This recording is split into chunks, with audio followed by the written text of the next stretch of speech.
Yo, Elliott. Yo, Elliott, how do you harness ADHD and use it as an advantage in your life? I would say the very first thing to do is not to judge and beat yourself up, because I tend to struggle with ADHD sometimes, a lot of times. My mind is all over the place. And so the first thing is, like, we live in a medical model mindset where everything's diagnosed. And as a result, you get a name for something and then that becomes your identity. And we want to avoid that because that's a trap, right? There are tendencies and there are syndromes. We recognize patterns in people, but it doesn't mean that you're that thing, right? And in fact, things like ADHD can often be alleviated with lifestyle and diet. I think about when I was a kid and I was quote unquote diagnosed. Well, I think back about what I was eating and not eating as a kid and why that may have been the case, right? And now I know as an adult, if I were eating what I was eating when I was 12 years old and living the way not that I had a bad lifestyle, but I was drinking Kool-Aid, eating fruit roll-ups, eating peanut butter and jelly, and that would be my lunch. Like if I ate that now, yeah, I'd have ADHD right away.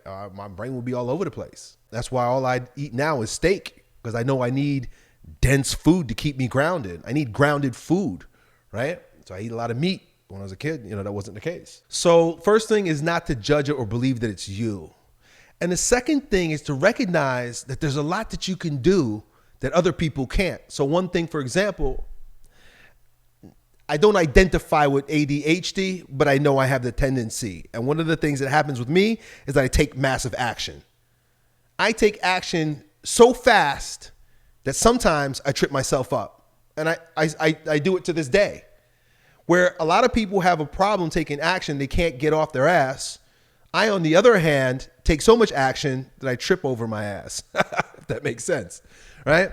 And so sometimes I got to slow down. I got to make a conscious effort not to take action. Whoa, stop, slow down.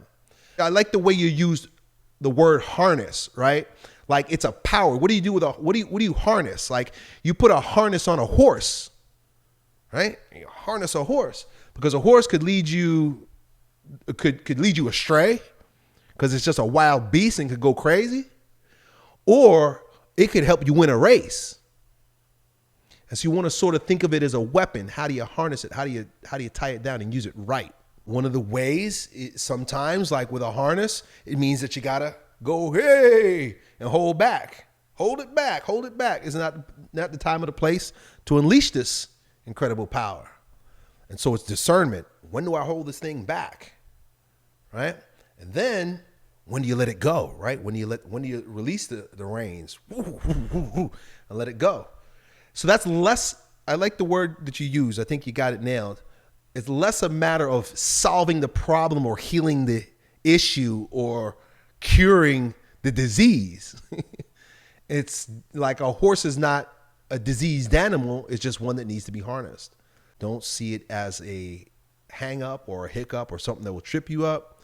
See it as something that you get to use like a weapon, but you got to be mature and focused with its use. Yo, Elliott.